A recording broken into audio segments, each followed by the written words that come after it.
একটু আগে দেখলাম ওয়াজুল কাদের নাকাজকে বলছে বিএনপি চলে রিমোট কন্ট্রোল। হ্যাঁ, বিএনপি তো রিমোট কন্ট্রোলে চলে। রিমোট কন্ট্রোলটা কার হাতে? দেশ নেত্রী বেগম খালেদা জিয়ার হাতে, নয়তোবা ভারপ্রাপ্ত চেয়ারম্যান যিনি আন্দোলনের নেতৃত্ব দিচ্ছেন তারেক রহমানের হাতে। আপনাদের রিমোট কন্ট্রোলটা কোথায়?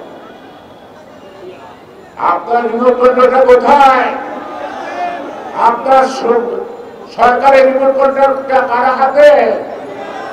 মোদির হাতে, না অজিত দুবারের হাতে, না রয়্যাল চিফের হাতে?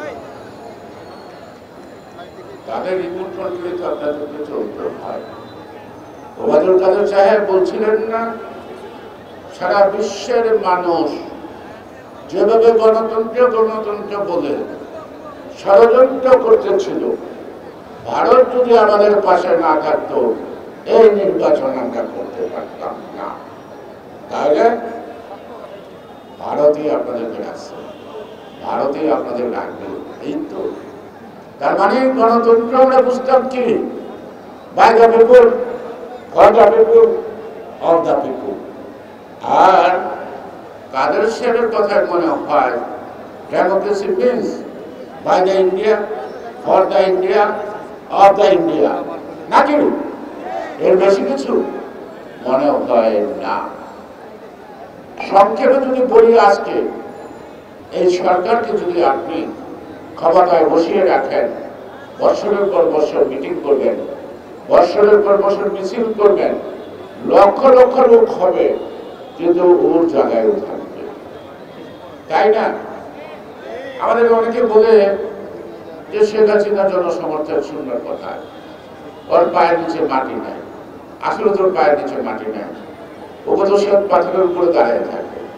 ও তো মাটির মানুষ চিনে না, মাটিতে হাঁটেন না, সাধারণ মানুষের মন মতো সে বোঝে না, তার কানে যায় না। আর শেখ হাসিনার জনসমর্থন শূন্যের কোথায়, একথা বলার দরকার নাই, কারণ জনগণের তো তার দরকার নাই। যার যারে দরকার তারা তো আছে, আছে না? কালকে গোপালগঞ্জের সদরের উপজেলা নির্বাচনের ঘটনা শুনলাম।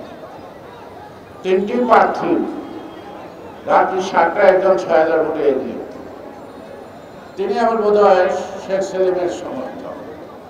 তো উদ্বিগ্ন টেলিফোন করছে ডিসিকে যে কত ভোটের আগে 6,500 তা ঘোষণা দেন। দেওয়া যাবে না, উপরের নির্দেশ আছে। আমার উপরে কে? ও আপনার উপরে আছে, আপনি খুঁজে নেন। পরে ঘোষণা হলো যদি 6,500 ভোটের জয়লাভ করবেন, তিনি 330 ভোটে জয়লাভ করবেন।